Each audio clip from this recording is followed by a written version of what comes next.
बिस्मिल्लाहिर्रहमानिर्रहीम। अस्सलाम वालेकुम। आई एम ख्वाजा मोहसिन इनाम। स्टूडेंट्स, हमारा टॉपिक चल रहा है सॉल्यूशन ऑफ ट्रायंगल। हम अब तक 12.2 से लेकर 12.5 तक का सफ़र तय कर चुके हैं। अब हम मौजूद हैं 12.6 में। 12.6 के लिए हमने फार्मूलाज जो ड्राइव किए हैं वो हैं half angle formulas. Last 2 lectures में हमने साइन, कोसाइन और tangent half angle formulas drive किए। आइए 12.6 के प्रॉब्लम सॉल्व करते हैं। स्टूडेंट्स, 12.6 के फर्स्ट 5 प्रॉब्लम्स में तीनों साइड्स गिवन है ट्रायंगल की और हमें रिमेनिंग एलिमेंट्स यानी तीनों एंगल्स फाइंड आउट करने के लिए कहा गया है। हम देखते हैं प्रॉब्लम नंबर 5, यानी फर्स्ट 5 प्रॉब्लम्स एग्जैक्टली सिमिलर हैं। मैं आपके लिए सॉल्व करने जा रहा हूं प्रॉब्लम नंबर 5।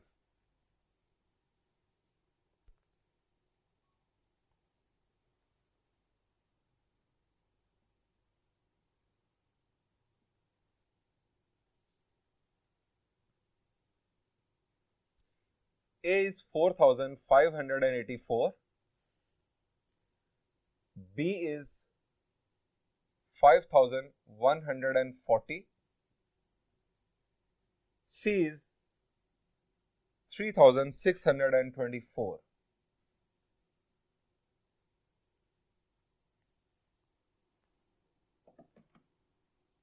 हमें इस ट्रायंगल को सॉल्व करना है कि जिसके 3 एलिमेंट्स यानी तीनों साइड्स गिवन हैं।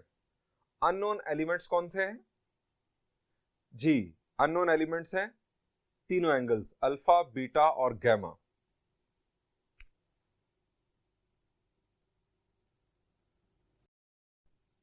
Unknown elements are alpha, beta and gamma. हम क्या कुछ पढ़ चुके हैं? हम यहां तक जहां पहुंच चुके हैं अभी 12.6 में, हम कौन कौन से फार्मूलाज डिस्कस कर चुके हैं मैं आपको रिकॉल करवाता हूं। हमने देखा law of sines. Law of sines को जरा रिकॉल कर ले। जी, A over sine alpha is equal to B over sine beta is equal to C over sine gamma. Law of sines use क्या यहां किया जा सकता है किसी एंगल को फाइंड आउट करने के लिए? जी, लॉ ऑफ साइन यूज करने के लिए आपके पास एक साइड और उसका अपोजिट एंगल यानी ये एक पेयर मुकम्मल होना चाहिए। आपके पास कोई पेयर मुकम्मल नहीं है। ए के लिए अल्फा नहीं है, बी के लिए बीटा नहीं है, सी के लिए गैमा नहीं है। अगर एक पेयर मुकम्मल होता, फर्ज करें हमारे पास ए और अल्फा मौजूद होते, उसके साथ बी मौजूद है, हम बीटा फाइंड आउट कर सकते थे, सी मौजूद है, गैमा फाइंड आउट कर सकते थे। यानी यहां पर लॉ ऑफ साइंस यूज नहीं किया जा सकता। लॉ ऑफ टेंजेंट्स के लिए भी अगर आपको याद हो, सिमिलर कंडीशंस हैं। लॉ ऑफ टेंजेंट्स ड्राइव होता है लॉ ऑफ साइंस की बेस पर, उसके लिए भी सिमिलर कंडीशंस हैं एग्जैक्टली। आपके पास एक पेयर जो है वो मुकम्मल होना चाहिए। यहां पर अगेन जैसे अभी हमने बात कर ली कि पेयर मुकम्मल नहीं है। अब आती है बारी लॉ ऑफ कोसाइंस की। लॉ ऑफ कोसाइंस किन कंडीशंस में यूज किया जा सकता है जरा रिकॉल करें। जी, लॉ ऑफ कोसाइंस यूज किया जाता है कि अगर 2 साइड्स और उनका इंक्लूडेड एंगल गिवन हो तो हम थर्ड साइड फाइंड आउट कर सकते हैं, या तीनों साइड्स गिवन हो तो हम एंगल फाइंड आउट कर सकते हैं अपनी मर्जी से कोई भी। जब तीनों साइड्स गिवन हैं तो हम 3 लॉ ऑफ कोसाइंस हैं, हम जो लॉ ऑफ कोसाइन यूज करेंगे, अल्फा वाला यूज करेंगे तो अल्फा एंगल आ जाएगा, बीटा वाला यूज करेंगे बीटा आ जाएगा, एंड सो ऑन। गैमा के लिए भी इसी तरह होगा। यानी यहां पर ये एंगल्स फाइंड आउट करने के लिए कोसाइन लॉ यूज किया जा सकता है। हमें अगर यहां पर बाउंड कर दिया जाए हाफ एंगल फार्मूलाज यूज करने के लिए, तो हम किस तरह इस प्रॉब्लम को सॉल्व करेंगे ये मैं आपको सिखाना चाह रहा हूं। यानी लॉ ऑफ कोसाइंस मेरे हिसाब से अगर रिस्ट्रिक्शन ना लगाई जाए तो मेरा फेवरेट होगा, लेकिन अगर रिस्ट्रिक्शन लगा दी जाए हाफ एंगल फार्मूलाज की, और हाफ एंगल फार्मूलाज के बारे में भी स्टूडेंट्स हमने पढ़ा कि वो उस वक्त यूज किए जाते हैं कि जब तीनों साइड्स गिवन हो और हमें एंगल फाइंड आउट करना हो। So half angle formulas use करते हुए इस प्रॉब्लम को सॉल्व करते हैं। अब अगली एक और प्रॉब्लम, कितने हाफ एंगल फार्मूलाज हमने पढ़े जी? 3 साइन के लिए, 3 कोसाइन के लिए और 3 टेंजेंट के लिए। अब जरा वन बाय वन उन फार्मूलाज को जरा रिकॉल कर लें। साइन के हाफ एंगल फार्मूलाज को जरा रिकॉल करें, कोसाइन के और टेंजेंट के। ये फार्मूलाज इनफैक्ट आपको याद होने चाहिए। आपको रात को 2 बजे भी उठा के सुने, बेटा अपना नाम बताओ, आपको नाम ना आता हो लेकिन फार्मूला जरूर आने चाहिए। ये ट्रिग्नोमेट्री इनफैक्ट फार्मूला बेस्ड है। आपको फार्मूलाज आते हैं, जितने कमांड आपकी फार्मूलाज पर होगी आप उतना ज्यादा कंफर्टेबल होंगे सॉल्यूशन के अंदर। तो स्टूडेंट्स, आपने 9 फार्मूलाज अगर रिकॉल कर लिए हैं तो जरा ये अब बताए कि इनमें कौन सा set of formulas, sine, cosine या टेंजेंट, ज्यादा सिंपल है, जिसमें आपके ख्याल से कम कैलकुलेशन इन्वॉल्व होगी। साइन का सेट कैलकुलेशन के पॉइंट ऑफ व्यू से ज्यादा सिंपल होगा, कोसाइन का या टेंजेंट का? जी बिल्कुल, आप बिल्कुल दुरुस्त सोच रहे हैं। कोसाइन हाफ एंगल फार्मूलाज देखने में सिंपल नजर आते हैं, उनमें कम वैल्यूज इनपुट करनी पड़ेंगी और इसका मतलब यह होगा कि कैलकुलेशन थोड़ी सिंपल हो जाएगी। तो आइए हाफ एंगल फार्मूलाज यूज करते हुए कोसाइन हाफ एंगल फार्मूला की तरफ चलते हैं। अब कोसाइन हाफ एंगल फार्मूला अगर आप बात करें अल्फा के लिए, तो जस्ट फार्मूला लिखकर जरा रिकॉल करते हैं। कोसाइन अल्फा बाय 2, फार्मूला क्या है जी? S into S minus A over B C, this is the formula. अब मुझे इस फार्मूला के लिए रिक्वायर्ड क्या है, इस फार्मूला को मैंने यूज करना है, रिक्वायर्ड क्या है? रिक्वायर्ड मेरे पास ए बी सी मौजूद, एस की जरूरत है। सो एस की वैल्यू फाइंड आउट कर लेते हैं। अब एस है क्या जी? एस है हाफ ऑफ द पेरीमीटर, यानी तीनों साइड्स का सम divided by 2। So S find out करते हैं और फिर ये फार्मूला यूज करते हैं।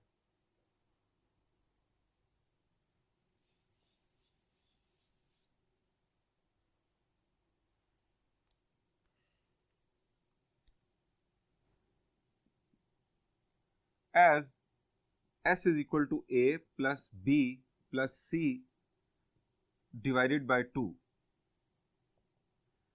a, b और c की वैल्यूज, b की वैल्यू 5140 और c की वैल्यू है 3624।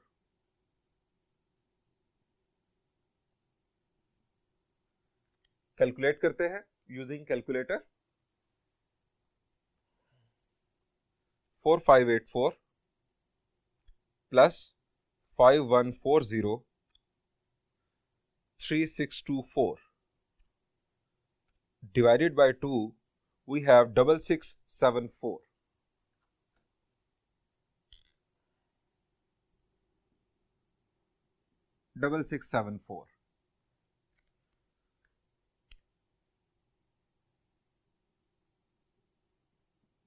For finding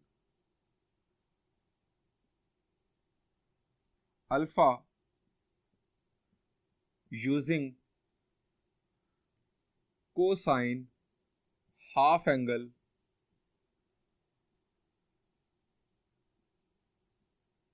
formula, अब cosine half angle formula, cosine alpha by 2 is equal to square root of s into s minus a over bc. Putting values,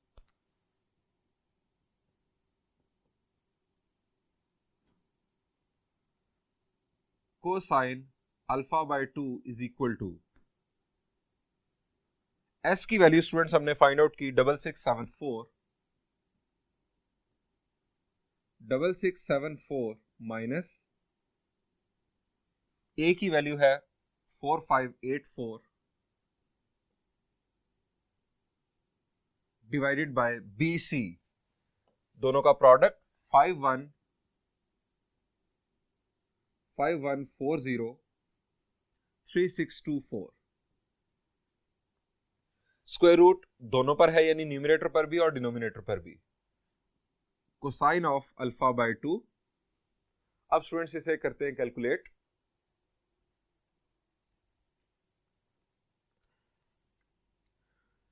double 674 minus 4584, ये हमने calculation की. Multiply करते हैं 6674 को. We have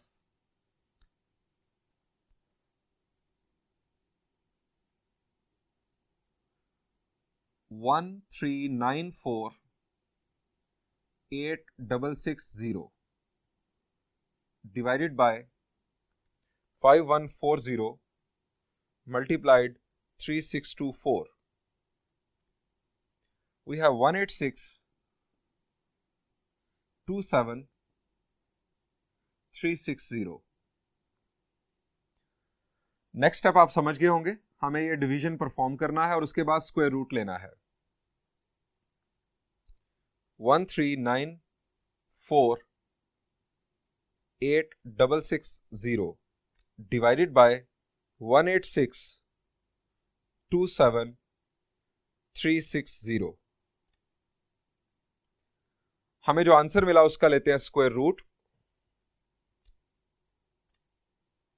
we have 0.865 जी. Cosine alpha by 2 is equal to 0.865. अब क्या करें जी? बिल्कुल, हमें कोसाइन इनवर्स अप्लाई करना होगा. अल्फा बाय 2 की वैल्यू होगी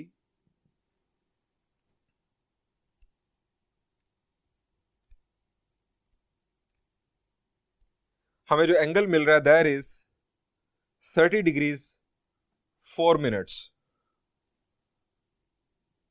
30 डिग्रीज 4 मिनट्स. अब यह है अल्फा बाय 2 की वैल्यू. सो अल्फा की वैल्यू क्या होगी जी? अल्फा की वैल्यू यानी ये 2 जो है दूसरी तरफ मल्टीप्लाई करेंगे तो अल्फा की वैल्यू हमारे पास होगी 60 डिग्रीज 9 मिनट्स.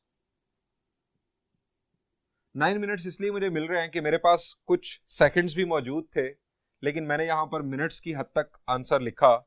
चले हम इसी को फॉलो करते हुए 60 डिग्रीज 8 मिनट्स कंसीडर कर लेते हैं.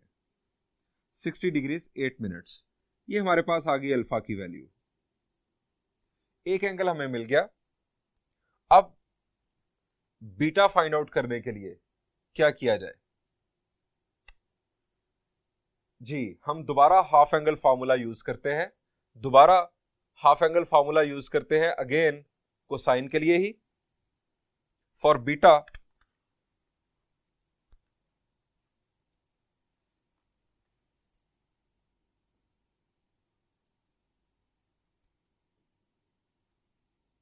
using cosine half angle formula, again cosine beta by 2 is equal to square root of s into s minus b over AC. ये फॉर्मूला चूंकि आपको याद है, cosine beta by 2 is equal to, values put करते हैं. s की value है हमारे पास 6674 माइनस b की value 5140 divided by product of A and C 4584 3624 cosine beta by 2। अब ये कैलकुलेशन परफॉर्म करते हैं। 6674 minus 5140 multiplied with 6674 divided by 4584 further divided by 3624।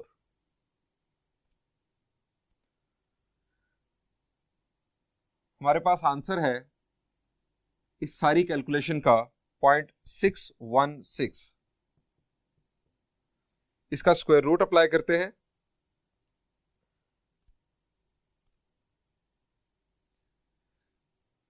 Cosine beta by 2 हमारे पास आंसर मिला 0.785, square root of 0.616।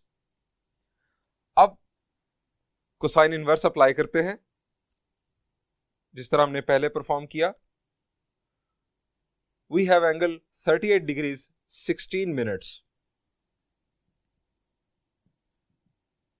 38 degrees 16 minutes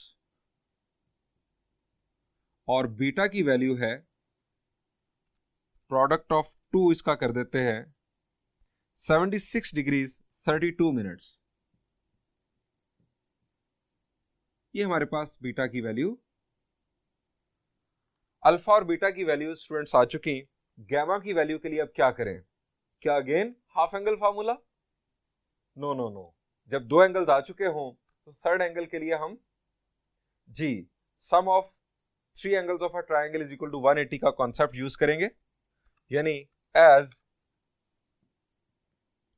alpha plus beta plus gamma is equal to 180 degrees, तो हमारे पास gamma की वैल्यू 180 डिग्रीज माइनस बीटा की value 76 degrees 32 minutes minus alpha की value 60 degrees 8 minutes. Calculation करते हैं। 180 degrees minus 76 degrees 32 minutes minus 60 degrees 8 minutes. We have final answer as, it is gamma is equal to 43 degrees 20 minutes.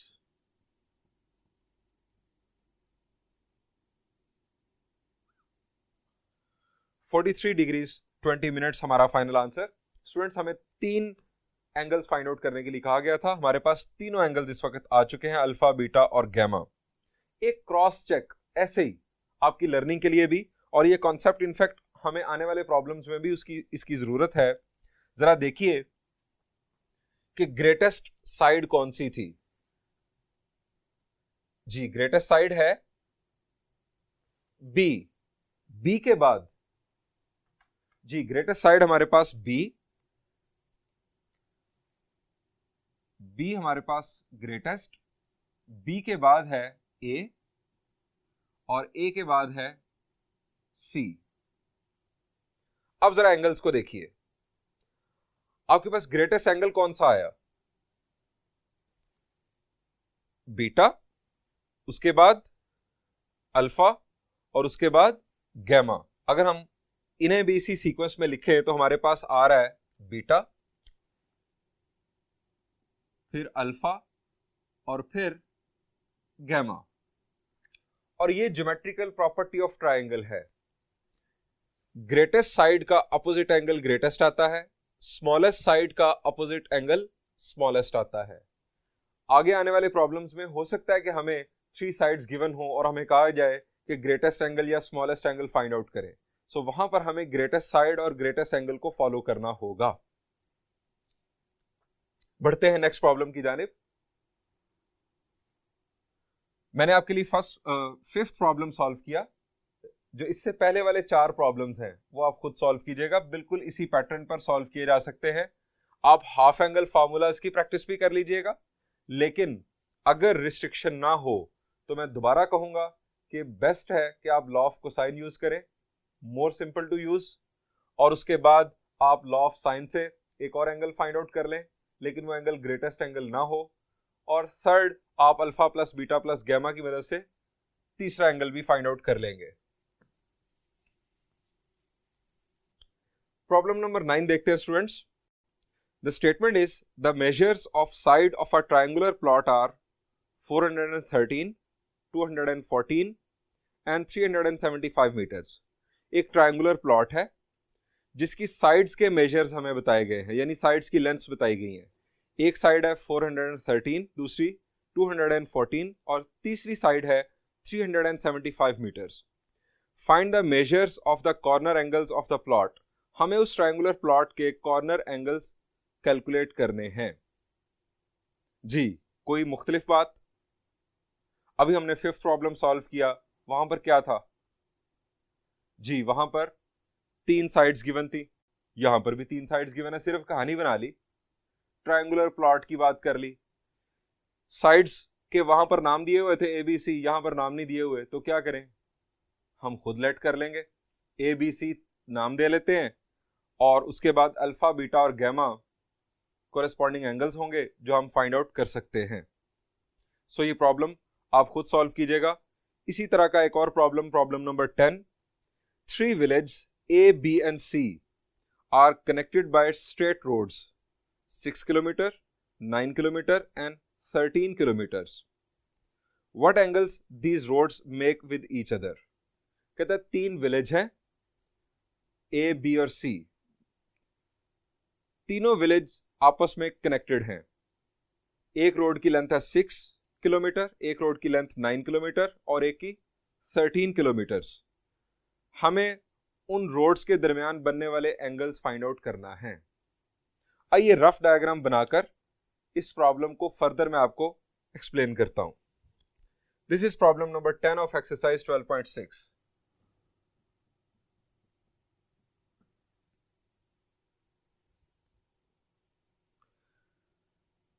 हम फर्ज करते हैं कि ए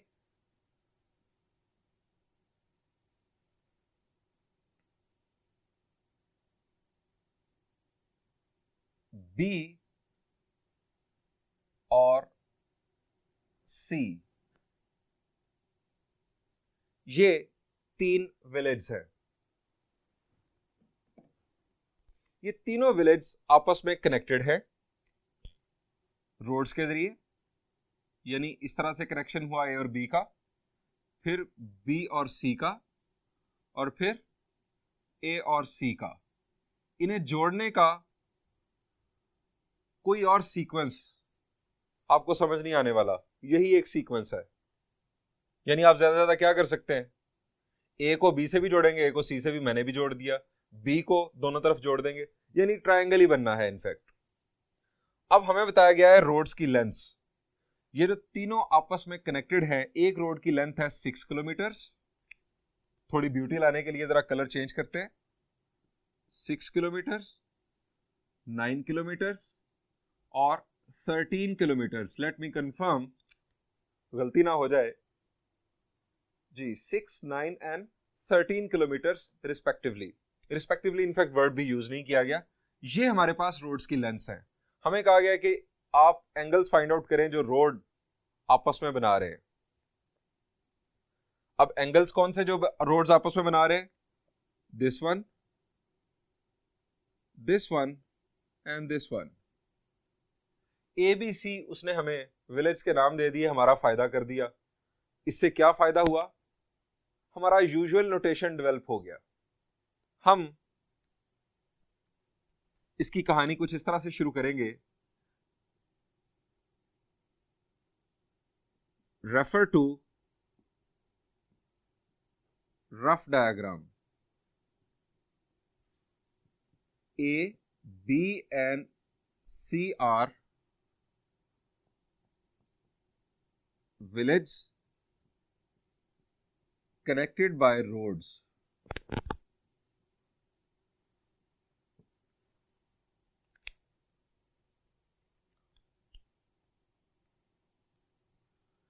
ये एंगल हम नाम दे देते हैं अल्फा का, ये एंगल बीटा और ये गैमा। ए के अपोजिट साइड ये A, B and C. A is equal to 9 kilometres, B is equal to 13 kilometres and C is equal to 6 kilometres. A B C ये हमारे पास 3 साइड्स आ गई, रोड्स की लेंथ्स आ गई।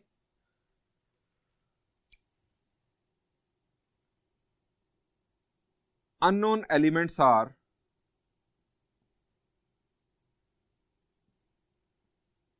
Alpha, beta and gamma. हमें alpha, beta और gamma find out करने हैं। क्या डिफरेंस रह गया अब? जो हमने 5th प्रॉब्लम सॉल्व किया उससे क्या मुख्तलिफ है? सिर्फ एक कहानी थी, उस कहानी का हमने सत्यानाश कर दिया है। हमने उसे कन्वर्ट कर लिया अपनी एक रफ डायग्राम में। ए बी सी हमारे पास 3 साइड्स हैं और अल्फा, बीटा और गैमा हमें फाइंड आउट करना है। आप इसे खुद सॉल्व कर लेंगे? चलें मैं आपके लिए सॉल्व कर देता हूं। हाफ एंगल फार्मूला से नहीं अब हम करेंगे, अब हम अपने लिए आसानी पैदा करते हैं। हम इसे लॉ ऑफ कोसाइन और लॉ ऑफ साइन यूज करते हुए फाइंड आउट करते हैं। लेकिन जरा एक बात बताइए, इनमें से ग्रेटेस्ट एंगल कौन सा होगा? ग्रेटेस्ट एंगल, ग्रेटेस्ट साइड कौन सी है?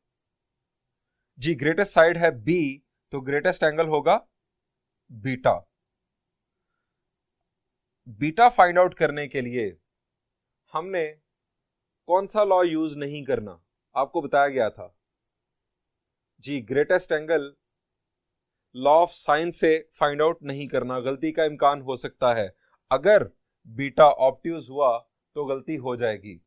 सो हम बीटा को लॉ ऑफ कोसाइन से फाइंड आउट कर लेते हैं। फॉर फाइंडिंग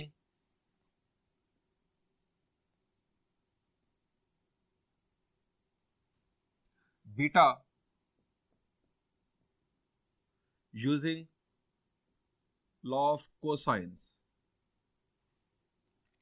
बीटा हम लॉ ऑफ कोसाइन से फाइंड आउट कर लेंगे। उसके बाद अल्फा या गैमा, ये ग्रेटेस्ट एंगल नहीं है, इनमें से एक जो है लॉ ऑफ साइन से फाइंड आउट कर लेंगे। Third, alpha plus beta plus gamma is equal to 180 degree के कॉन्सेप्ट से फाइंड आउट कर लेंगे। So law of cosine, law of cosine beta के लिए जी रिकॉल करें जी, उसकी वो फॉर्म जिसमें कोसाइन बीटा सब्जेक्ट होगा। जी B square is equal to A square plus C square minus 2ac cosine of beta. इसमें कोसाइन बीटा को सब्जेक्ट बनाए तो वैल्यू क्या होगी?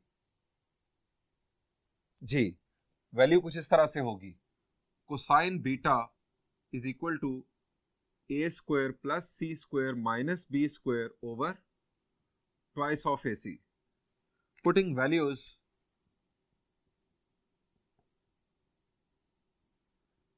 Cosine beta is equal to A square 9 square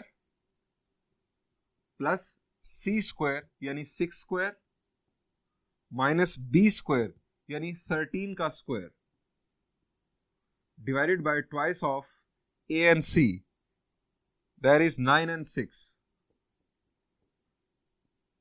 cosine of beta is equal to square of 9 जी 81 plus 36 minus square of 13 is 169 over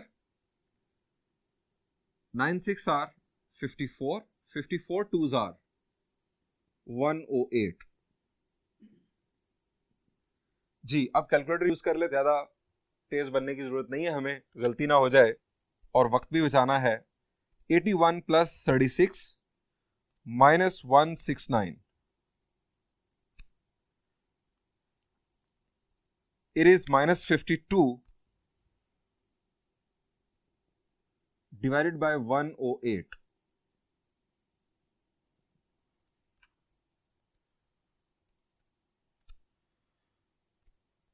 We have minus 0.481। अब क्या करें? अच्छा, ये माइनस को जरा डिस्कस कर लें। ये माइनस आ गया तो ये एंगल क्या हो सकता है जी? कोसाइन किस क्वाड्रेंट में नेगेटिव होता है? फर्स्ट क्वाड्रेंट में? नहीं, फर्स्ट क्वाड्रेंट में तो सब पॉजिटिव होते हैं। सेकंड क्वाड्रेंट में साइन पॉजिटिव कोसाइन नेगेटिव, यानी ये सेकंड क्वाड्रेंट में हो सकता है। और थर्ड क्वाड्रेंट में भी कोसाइन नेगेटिव होता है, लेकिन थर्ड क्वाड्रेंट में एंगल ट्रायंगल का एंगल इनफैक्ट पॉसिबल नहीं, क्योंकि ट्रायंगल का एंगल या तो फर्स्ट क्वाड्रेंट में होता है या सेकंड क्वाड्रेंट में, यानी 0 और 180 के दरमियान। सो हम इसका कोसाइन इनवर्स लेते हैं।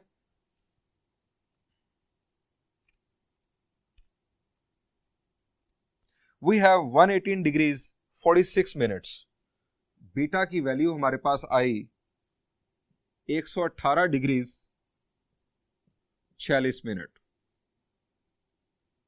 हमें मालूम था कि बीटा ग्रेटेस्ट होगा, बीटा ऑब्ट्यूज आ चुका, अब एक और एंगल ऑब्ट्यूज नहीं आ सकता, सिर्फ एक ही एंगल ट्रायंगल का ऑब्ट्यूज आ सकता है। अब हम फाइंड आउट करते हैं स्टूडेंट्स, अल्फा या गैमा, कोई एक फाइंड आउट कर लेते हैं। अगेन हम लॉ ऑफ कोसाइन यूज कर सकते हैं, लेकिन अब लॉ ऑफ साइन की मदद से एंगल फाइंड आउट करते हैं। कौन सा करें? अल्फा। चलें जी, अल्फा फाइंड आउट करते हैं। For alpha using law of science. अब हमारे पास एक पेयर मुकम्मल हो चुका है, बी और बीटा। जब एक पेयर मुकम्मल हो जाए तो अल्फा फाइंड आउट करने के लिए अब सिर्फ रिक्वायर्ड है ए। तो हमारे पास जो लॉ यूज करेंगे हम वो होगा A over sine alpha is equal to B over sine beta. Sine alpha को अगर हम सब्जेक्ट बनाएं तो क्या होगा? Cross multiplication, sine alpha will be equal to, sine alpha इधर न्यूमिनेटर में, A sine beta over b, putting values, sin alpha is equal to a की value students 9, sin of beta that is 118 degrees 46 minutes divided by b की value है 13। Calculation करते हैं। 9 multiplied with sine of 118 degrees 46 minutes और denominator में है 13।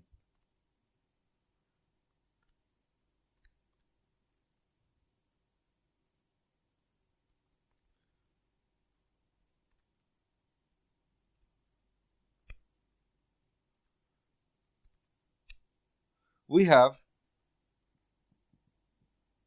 sin alpha is equal to 0.607। Inverse sine apply करते हैं एंगल के लिए। एंगल हमें हासिल होता है 37 डिग्रीज 21 मिनट्स। अब स्टूडेंट्स रह गया angle gamma. For gamma we will use as alpha plus beta plus gamma is equal to 180 degrees, gamma is equal to 180 degrees minus alpha की value 37 degrees 21 minutes minus beta की value 118 degrees 46 minutes. So calculation, 180 degrees minus 37 degrees 21 minutes minus 118 degrees 46 minutes.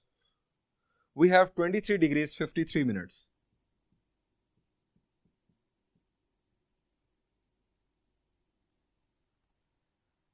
यहां पर solution and हुआ। Thank you.